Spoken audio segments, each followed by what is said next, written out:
Bonjour, je suis Aurélie, conseillère en naturopathie certifiée. Nous continuons la suite des podcasts sur le pouvoir du psychique sur notre corps.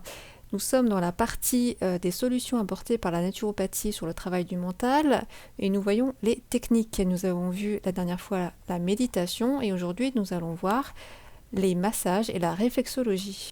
La peau est le plus grand organe du corps. Il compte 64 000 récepteurs connectés à la moelle épinière et au cerveau.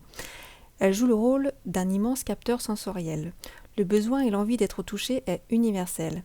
Des études ont démontré l'importance du toucher pour les bébés. En effet, sans contact physique, les bébés peuvent connaître de gros problèmes de développement. Nous avons besoin de ces contacts, ils peuvent même nous soulager de bon nombre de maux.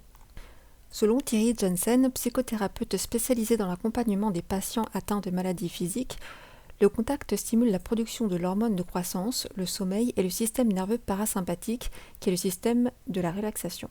Je cite « Un bon massage agit en profondeur, stimule l'activité des organes, accroît les sécrétions digestives, liquéfie les mucosités respiratoires, active la circulation sanguine et lymphatique, augmente l'oxygénation des tissus, engendre la production des glandes sébacées, induit la transpiration et favorise l'élimination des toxines. » En augmentant l'activité parasympathique, il entraîne une diminution du stress, une baisse du cortisol sanguin et une amélioration de l'immunité.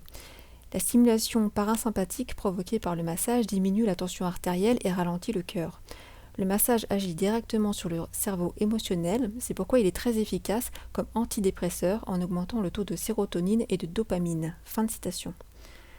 L'automassage est aussi très bénéfique. Il est important d'avoir une bonne estime de soi et de son corps et de prendre soin de celui-ci. Les automassages sont indispensables pour reprendre contact avec son corps et stimuler notre proprioception, la conscience de la position des différentes parties de notre corps.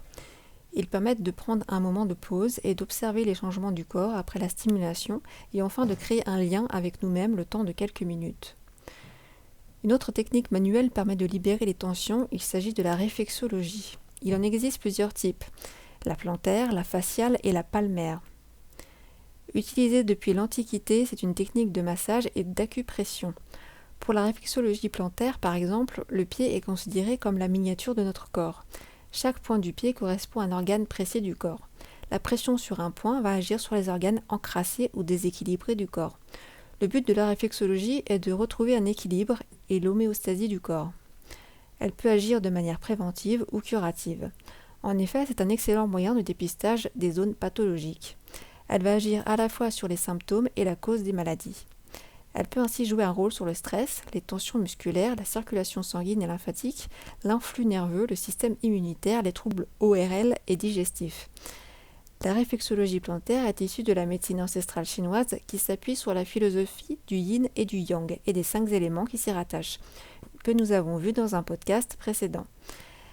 La réflexologie occidentale s'en est fortement inspirée. Il existe également la réflexologie thaï.